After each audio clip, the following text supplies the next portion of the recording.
Kisah Nabi Adam yang diturunkan kembali ke bumi karena memakan buah terlarang di surga. Ini dia kisahnya.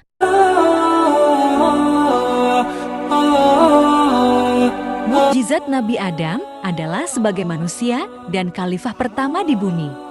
Adam diciptakan dari segenggam tanah liat yang dikumpulkan dari berbagai tempat di bumi dan dihidupkan kembali setelah 40 tahun.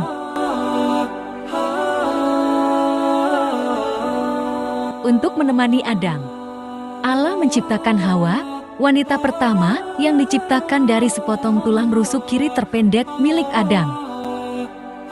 Dan keduanya hidup dengan damai dan bahagia di surga.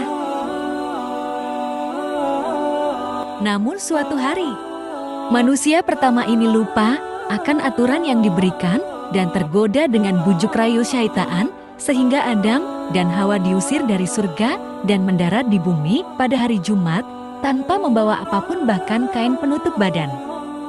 Nabi Adam AS merupakan manusia pertama yang diciptakan Allah Subhanahu wa Ta'ala. Adam diciptakan untuk menjadi khalifah atau pemimpin di muka bumi. Ada banyak hikmah yang bisa dipetik dari kisah Nabi Adam AS.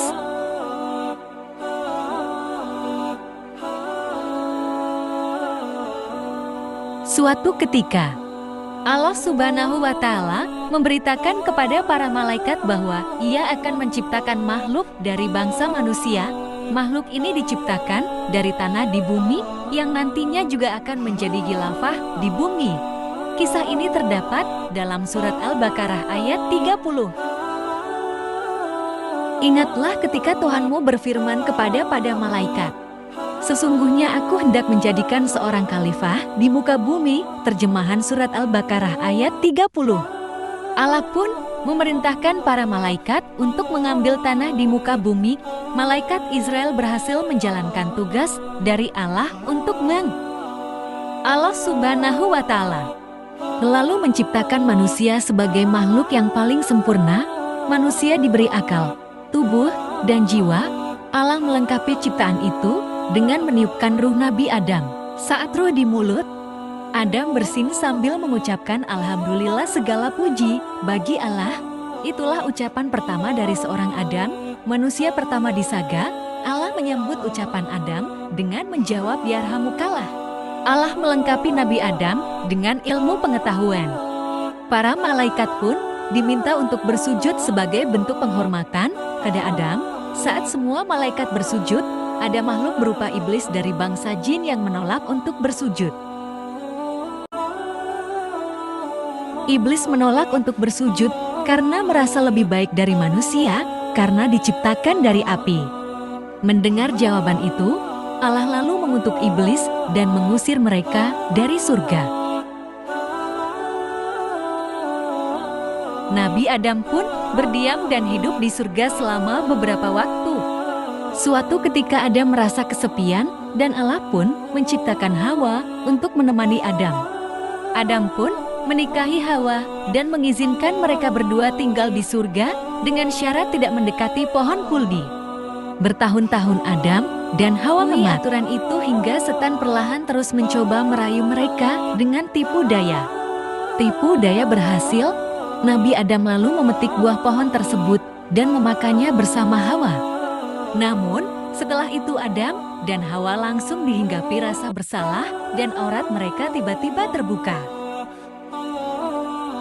Karena melanggar perintah itu, Allah SWT lalu memerintahkan Adam dan Hawa turun ke bumi. Adam dan Hawa diturunkan di tempat yang berbeda. Selama 40 tahun, mereka saling mencari dan bertemu di Padang Arafah atau Jabal Rahmah, bukit yang penuh kasih sayang.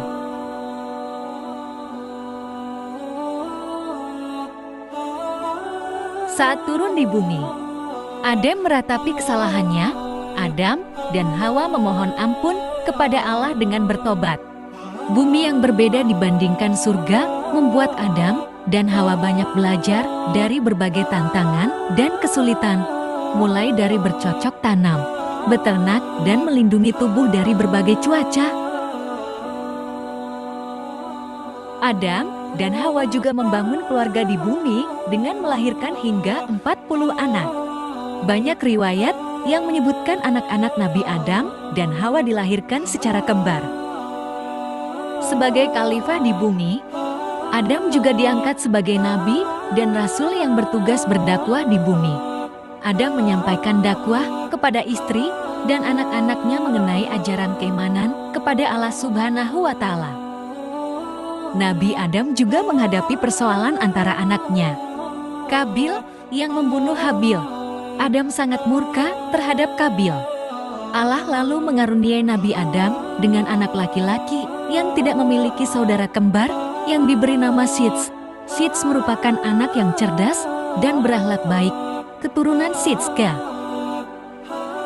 Nabi Adam lalu jatuh sakit saat berusia 960 tahun dan berwasiat kepada Sits untuk meneruskan dakwah. Malaikat lalu mencabut nyawa Adam, memandikannya, mengafani, menyalatkan, dan menguburkannya. Dari kisah Nabi Adam AS ini, terdapat sejumlah hikmah yang bisa diambil. Sebagai manusia, sudah selayaknya kita memahami bahwa iblis adalah musuh yang akan terus menggoda hingga membuat manusia sesat. Tugas manusia adalah melawan godaan setan dan beribadah kepada Allah Subhanahu wa Ta'ala. Allah juga selalu menerima tobat setiap hambanya yang bersungguh-sungguh.